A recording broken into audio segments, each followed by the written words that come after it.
Hello friends, welcome to toppers world. നമ്മുടെ ഇന്നത്തെ class 5ാം ക്ലാസ്സിലെ കൂട്ടുകാരുടെ ബേസിക് സയൻസിൻ്റെ നമ്മുടെ ഹാഫ് ഇയർലിൻ്റെ മോഡൽ ക്വസ്റ്റ്യൻ പേപ്പറാണ് നമ്മളിന്ന് ചെയ്യാൻ പോകുന്നത്. അപ്പോൾ നമ്മൾ മറ്റ് സബ്ജക്ട്സിൻ്റെ ക്വസ്റ്റ്യൻ പേപ്പേഴ്സൊക്കെ നമ്മൾ അപ്ലോഡ് ചെയ്തിട്ടുണ്ട് കേട്ടോ. നിങ്ങൾക്ക് യൂസ്ഫുൾ ആവുന്ന ഒരു ക്ലാസ്സാണ്. സോ സ്കിപ്പ് ചെയ്യാതെ കാണുക. ക്ലാസ് മുഴുവൻ കണ്ടതിന് ശേഷം നിങ്ങൾക്ക് ക്ലാസ് ഇഷ്ടമായിട്ടുണ്ടെങ്കിൽ ലൈക്ക് ചെയ്യുക.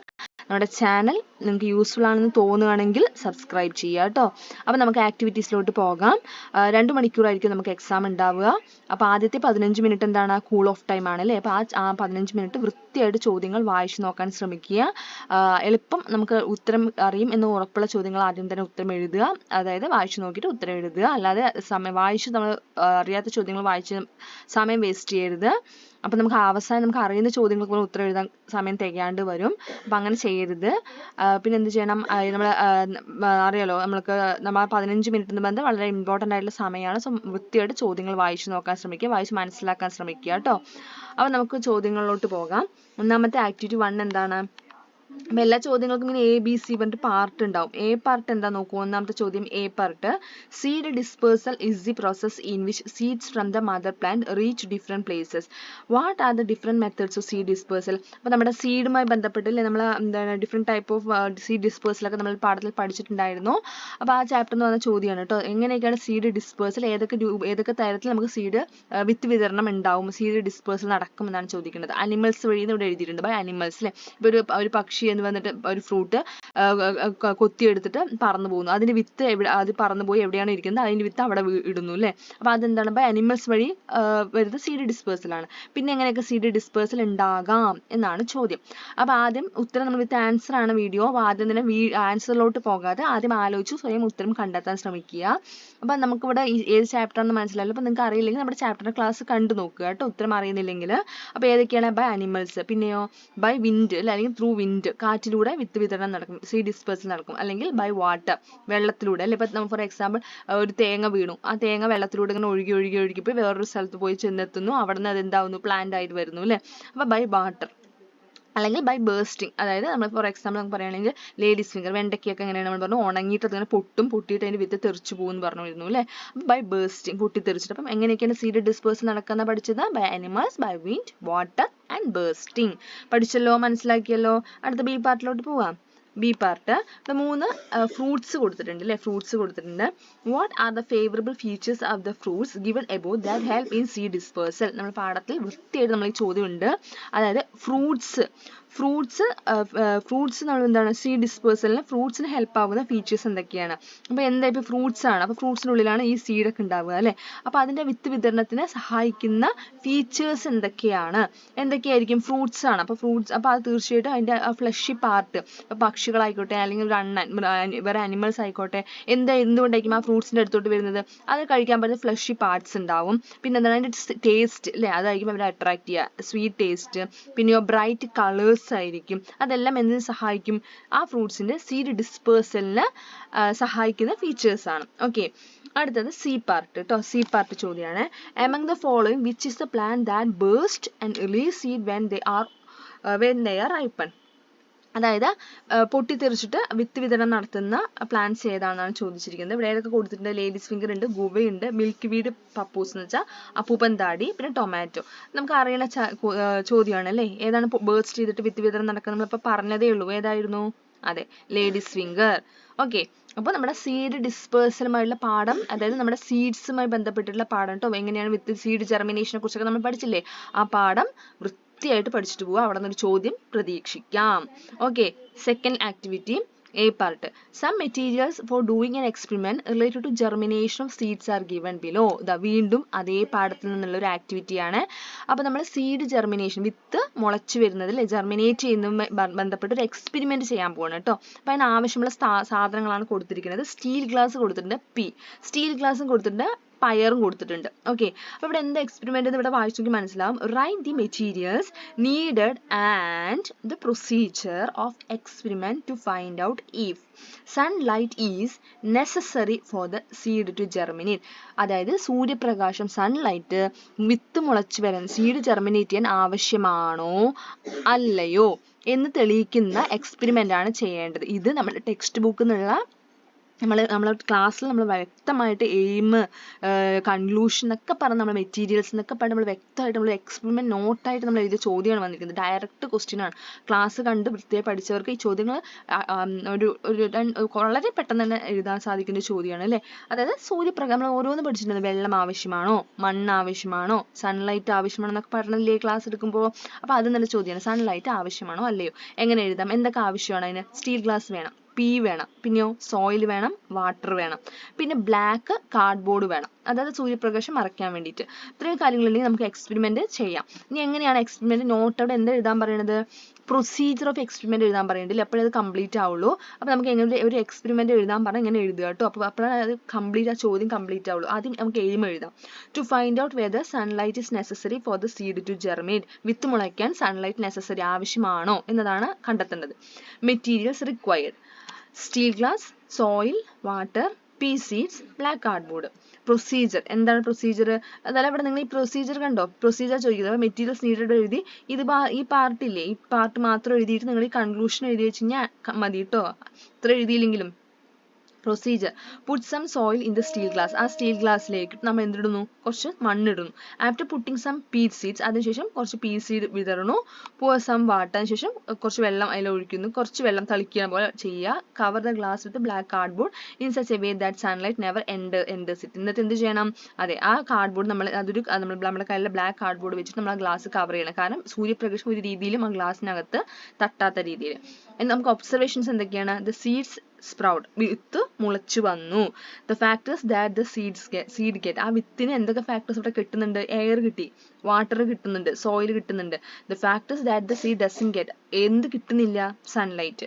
നമുക്ക് കിട്ടുന്ന conclusion, sunlight is not necessary for seed germination. വിത്ത് മുളച്ചു വരാൻ, പ്ലാന്റ്സ് വളർന്നു വരാൻ സൺലൈറ്റ് ആവശ്യമാണ്, പക്ഷെ വിത്ത് മുളച്ച് വരാൻ സൺലൈറ്റ് ആവശ്യമില്ല എന്ന് നമുക്ക് മനസ്സിലാക്കാൻ പറ്റും. അപ്പോൾ ഇവിടെ മസ്റ്റ് ആയിട്ട് ഈ ചോദ്യം കംപ്ലീറ്റ് ആവണമെങ്കിൽ എഴുതേണ്ടത് എന്തൊക്കെ എഴുതണം, മെറ്റീരിയൽസ് എഴുതണം, പ്രൊസീജിയറും നിർബന്ധമായും എഴുതിയിരിക്കണം.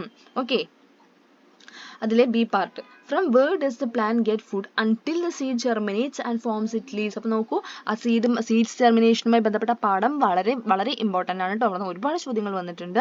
അപ്പോൾ എന്താണ് സീഡ്, നമുക്കറിയാം സീഡ് ജെർമിനേറ്റ് ചെയ്ത് വന്നു, അതിന് ശേഷം എന്ത് വരും, റാഡിക്കൽ വരുന്നു, പ്ലിമ്യൂൾ വരുന്നു, ലീഫ് ഒക്കെ വരുന്നു പറഞ്ഞില്ല. അപ്പോൾ അതിനൊക്കെ നമുക്ക് ഒരു ഡേ കൊണ്ട് ലീഫ് വരുമോ, ഇല്ല. ലീവ്സ് വരാൻ വേണ്ടി കുറച്ച് ദിവസങ്ങൾ എടുക്കും. അപ്പോൾ അതുവരെ ആ പ്ലാന്റിന് എവിടെ നിന്നാണ് ആഹാരം കിട്ടുക, എവിടെ നിന്നായിരിക്കും ഫുഡ് കിട്ടുക, ആ പാർട്ടിന്റെ പേരാണ് എഴുതേണ്ടത് കേട്ടോ. ആ പാർട്ടിന്റെ പേര് എന്താണ്, അതെ പറയൂ, എന്തായിരുന്നു ആ പാർട്ടിന്റെ പേര്, കോട്ടിലിഡോൺ. എന്താണ്, കോട്ടിലിഡോൺ എന്ന് എഴുതിയാൽ ഒരു മാർക്ക് ഷുവർ കിട്ടി. ഓക്കെ, അടുത്ത C part, among the following which part comes out first when the seed germinate. വിത്ത് മുളച്ച് വരുമ്പോൾ ആദ്യം പുറത്ത് വരുന്ന പാർട്ട് ഏതാണ്, നമ്മൾ പഠിച്ചിരുന്നു. ഏത് പാർട്ടിന്, ആ പാർട്ടിന് ഒരു പേരുണ്ടെന്നൊക്കെ പഠിച്ചിരുന്നു അല്ലേ. എന്തായിരുന്നു ആ പാർട്ടിന്റെ പേര്, അതായത് ആദ്യം മുളച്ച് വരുന്ന ഈ പാർട്ടിന്റെ പേര് എന്താണ്, കോട്ടിലിഡോൺ ആണോ, പ്ലിമ്യൂൾ ആണോ, റൂട്ട് ആണോ, റാഡിക്കിൾ ആണോ. യെസ്, എന്താ, റാഡിക്കിൾ. റൂട്ടിൽ നിന്ന് നിങ്ങൾ ടിക്ക് ചെയ്യരുത് കേട്ടോ. കാരണം റാഡിക്കിൾ ആണ് വലുതായി അതെന്തായി കൺവേർട്ട് ആവണത്, റൂട്ടായിട്ട് മാറും. ആദ്യം തന്നെ ആ പുറത്ത് വരുന്ന ഭാഗത്തിന് നമ്മൾ റൂട്ട് എന്നല്ല പറയുക, അതിനെ റാഡിക്കിൾ ആണ് പറയുക. ചെടി വളർന്ന് ആ റാഡിക്കിൾ റൂട്ടായിട്ടാണ് മാറുക. മനസ്സിലായല്ലോ. അപ്പോൾ റാഡിക്കിൾ ആണ് ഉത്തരം. മൂന്നാമത്തെ ആക്ടിവിറ്റി, ഇവിടെ എന്താ കൊടുത്തിരിക്കുന്നത്, ഒരു ഫുഡ് വെബ് കൊടുത്തിട്ടുണ്ട് അല്ലേ, ഫുഡ് വെബാണ് കൊടുത്തിരിക്കുന്നത്. അപ്പോൾ നോക്കൂ എന്താ ചോദ്യം, what will happen if the number of foxes comes down in the food web given above. ഫോക്സിനെ കണ്ടോ, ഇതാ ഇവിടെ ഫോക്സ്.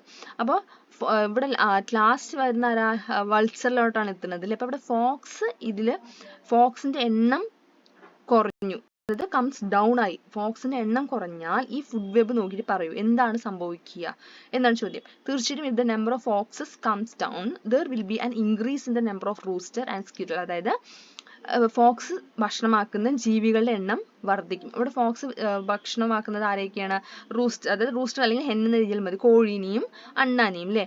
അപ്പോൾ ഈ ജീവികളുടെ എണ്ണം വർദ്ധിക്കും. which could lead to significant damage to the ecosystem. ഈ ജീവികളുടെ എണ്ണം വർദ്ധിച്ചു കഴിഞ്ഞാൽ ഇവരെന്ത് ചെയ്യും, ആഹാരമാക്കുന്ന പ്ലാന്റ്സും വേംസും എന്താവും, കുറയും അല്ലേ. കാരണം പ്ലാന്റ്സും വേംസും ഒക്കെ അധികമായിട്ട് ഇവർ കഴിക്കും. ഈ പ്ലാന്റ്സ് ഇല്ലെങ്കിലോ ഈ ഗ്രാസ് ഹോപ്പർക്ക് ജീവിക്കാൻ പറ്റുമോ, ഇല്ല. മറ്റു ജീവികൾക്ക് ജീവിക്കാൻ പറ്റുമോ, ഇല്ല. അപ്പോൾ മൊത്തത്തിൽ ആരെ ബാധിക്കും, മൊത്തം എക്കോസിസ്റ്റത്തെ ബാധിക്കും. അതിൽ B part observe the illustration given below. It is related to the gaseous exchange in plants. Write the names of gases missing in the illustration. ഇത് ഇമ്പോർട്ടൻ്റ് ആയിട്ടുള്ള ചോദ്യമാണ് കേട്ടോ. എക്സാമിന് റിപ്പീറ്റേഷൻ ക്വസ്റ്റ്യൻ റിപ്പീറ്റ് ആയിട്ട് വരാൻ സാധ്യതയുള്ള ചോദ്യമാണ്. ഇത് ഇമ്പോർട്ടൻ്റ് ആണ്, പഠിച്ചു വെക്കണം. അതായത് നമ്മുടെ ഗേഷ്യസ് എക്സ്ചേഞ്ച്, പ്ലാന്റ്സിന്റെ ഗേഷ്യസ് എക്സ്ചേഞ്ച് കുറിച്ച് നമ്മൾ ക്ലാസ്സിൽ നമുക്ക് പറഞ്ഞിരുന്നു അല്ലേ.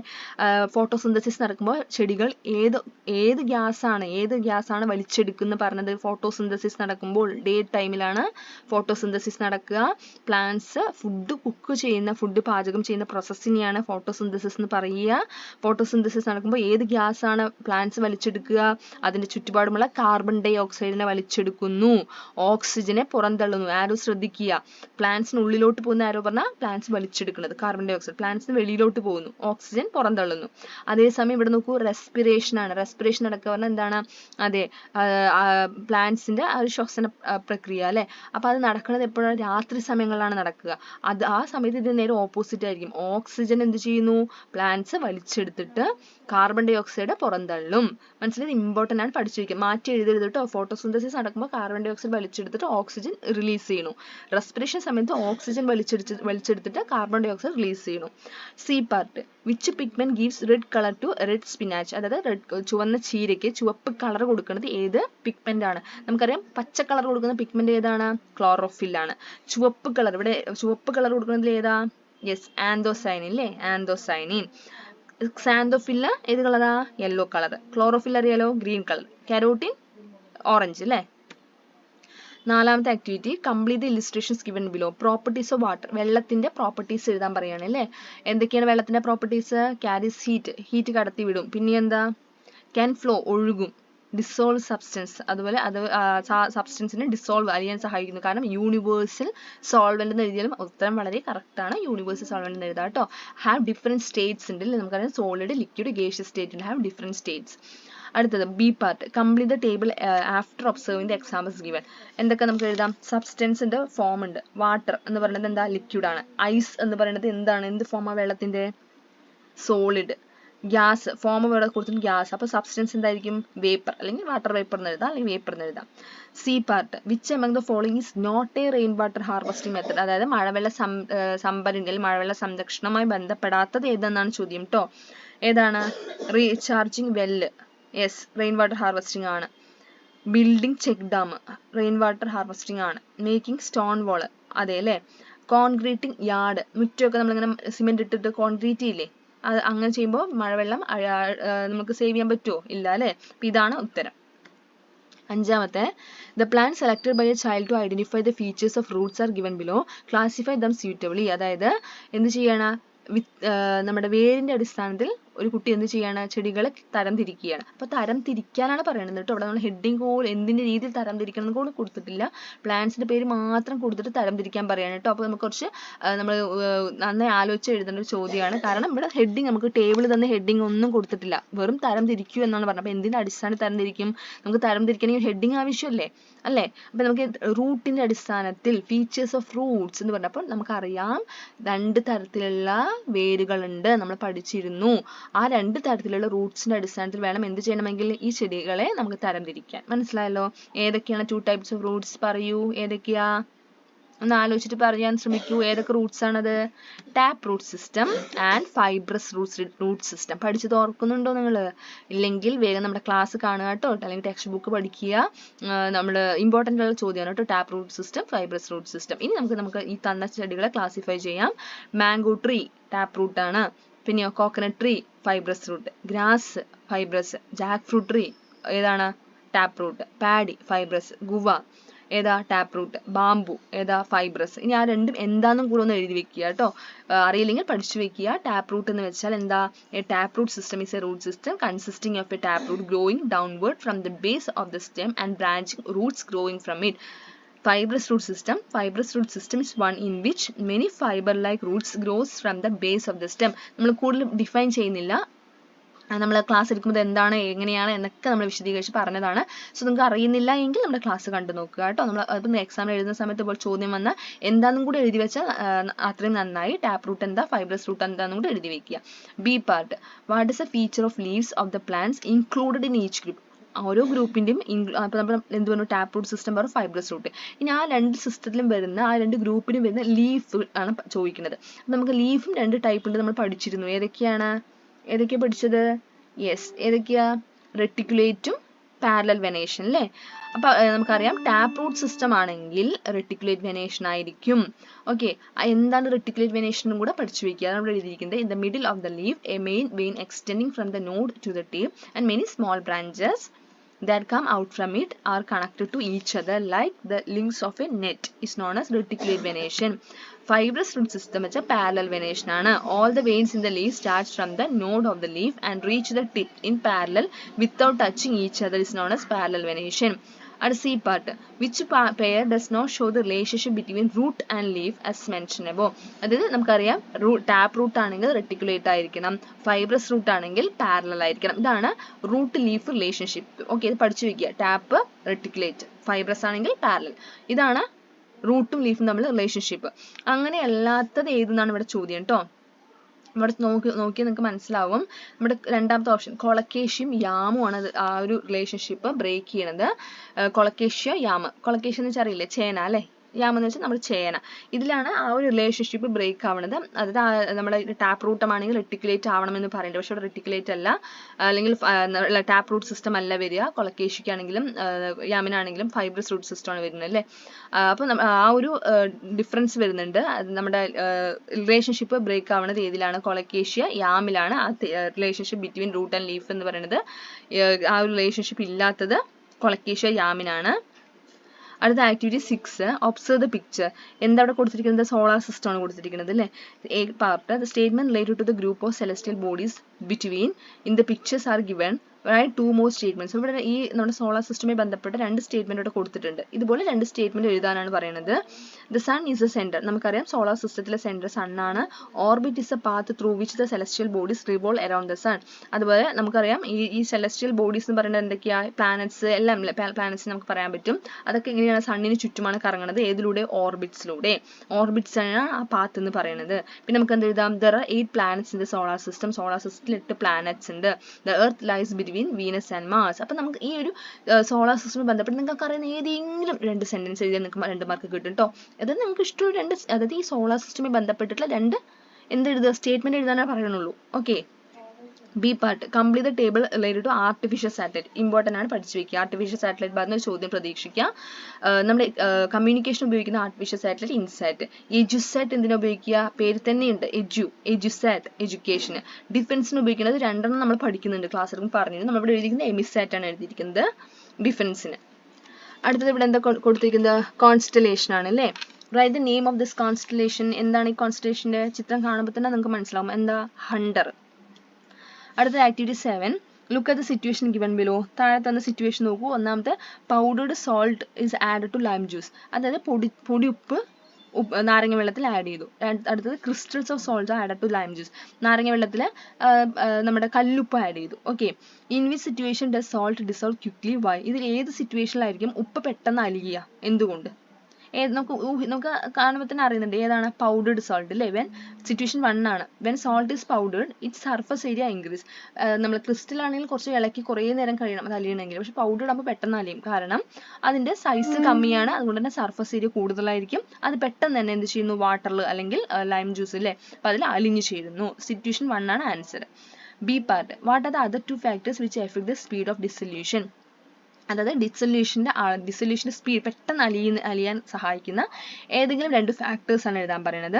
ടെമ്പറേച്ചർ. ഒന്നാമത്തെ കാര്യം എന്താ? ടെമ്പറേച്ചർ. ചൂട് കൂട്ടുമ്പോൾ എന്ത് സംഭവിക്കും? പെട്ടെന്ന് അലിയും അല്ലേ. പിന്നെയോ സർഫസ് ഏരിയ ഓഫ് സൊല്യൂട്ട്. അതായത് സർഫസ് ഏരിയ ഓഫ് സൊല്യൂട്ട് നമ്മൾ ഉദ്ദേശിക്കുന്നത് എന്താണ്? നമ്മൾ ഇടുന്ന സാധനം കുറച്ച് കട്ടിയുള്ള വസ്തുവാണെങ്കിൽ അലിയാൻ കുറച്ച് സമയം എടുക്കും. എന്നാൽ അതിന്റെ സൈസ് കമ്മിയാണെങ്കിലോ പെട്ടെന്ന് അലിയും അല്ലേ. ഫോർ എക്സാമ്പിൾ ഉപ്പിന്റെ കാര്യം തന്നെ നമുക്ക് എടുത്തു. പൊടിയുപ്പിനാണെങ്കിൽ സർഫസ് ഏരിയ എന്താണ്? സർഫസ് ഏരിയ അധികമാണ്. അപ്പോൾ നമുക്കത് പെട്ടെന്ന് അലിയാൻ ചാൻസ് ഉണ്ട്. എന്ന് വെച്ചാൽ സൈസ് കമ്മിയാണ് അതിന്റെ. ക്രിസ്റ്റൽസിനെക്കാട്ടിലും പൗഡറിന് എന്താണ്? സൈസ് ഇല്ലല്ലോ. അപ്പോൾ അതാണ് ഒരു ഫാക്ടർ.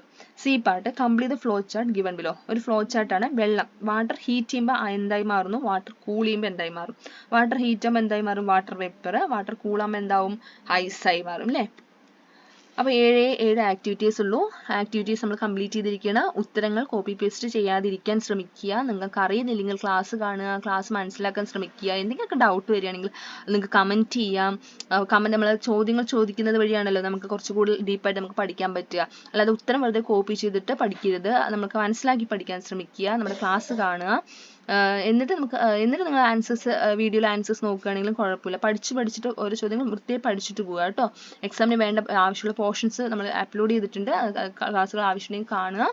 നമ്മുടെ ചാനൽ ഇഷ്ടമാവുകയാണെങ്കിൽ നിങ്ങൾക്ക് സബ്സ്ക്രൈബ് ചെയ്യാം. അതോടൊപ്പം നമ്മുടെ ക്ലാസ് ഇഷ്ടമായി ലൈക്ക് ചെയ്ത് നിങ്ങളുടെ കൂട്ടുകാർക്കൂടെ ഒന്ന് ഷെയർ ചെയ്ത് കൊടുക്കുക. താങ്ക്